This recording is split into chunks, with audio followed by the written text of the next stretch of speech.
ஒரு football coach நம்ம வாழ்க்கைக்கு தேவையான ஒரு விஷயத்த அவரோட கோச்சிங் ஸ்டைல் மூலமாவே புரிய வச்சுட்டாரு. வாங்க அது என்னன்னு பார்க்கலாம்.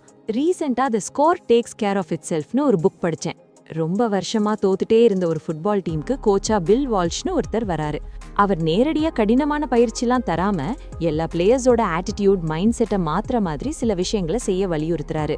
கரெக்டான டைம்க்கு வரணும், டெய்லி கோச்சிங் மிஸ் பண்ணக்கூடாது, போட்டி அப்போ மட்டும் இல்லாமல் ட்ரைனிங் அப்போவும் யூனிஃபார்ம் போடணும், ஷர்ட் இன் பண்ணியிருக்கணும், ஷூஸ் க்ளீனாக இருக்கணும், விளையாட்டு சம்மந்தமாக ஏதாவது வெளியே போகும்போது நீட்டாக ட்ரெஸ் பண்ணணும்னு ஸ்ட்ரிக்டாக ஃபாலோ பண்ண வச்சாரு. அது மூலமாக அவங்க ஒருத்தரும் நாம் ஒரு ப்ரொஃபஷனல், உயர்ந்த மதிப்புகளும் பழக்கங்களும் கொண்டவங்கன்னு நம்பினாங்க. அந்த நம்பிக்கை அவங்க விளையாட்டிலும் பிரதிபலிச்சுது. அதுக்கப்புறம் அந்த டீம் நிறைய போட்டியில் ஜெயிச்சு பல கோப்பைகளை வாங்குச்சு. இந்த டீமுக்கு தான் கோச்சிங் கொடுத்த அனுபவத்தை பயன்படுத்தின முறைகளை தான் இந்த புத்தகத்துல எழுதியிருக்காரு. நாம நம்மளை பத்தி எப்படி நினைக்கிறோங்கிற மைண்ட் செட் ரொம்ப முக்கியம். நாம எப்பவும் மெடுக்கா இருக்கணும், நல்ல ட்ரெஸ் பண்ணணும், நாலேஜ் வளர்த்துக்கணும், நம்மள நாமளே மதிக்கணும், மற்றவங்களும் மதிக்கிற மாதிரி நம்ம பழக்க வழக்கம் இருக்கணும்.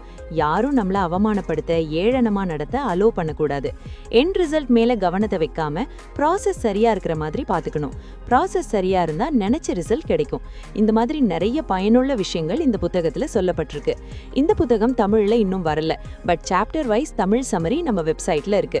அதோட லிங்க் பயோல இருக்கு. அதை படிச்சா ஃபுல் புக் படிச்ச ஃபீல் இருக்கும். இந்த மாதிரி இன்னும் பல நல்ல புத்தகங்களை பத்தி தெரிஞ்சுக்க ஃபாலோ பண்ணுங்க.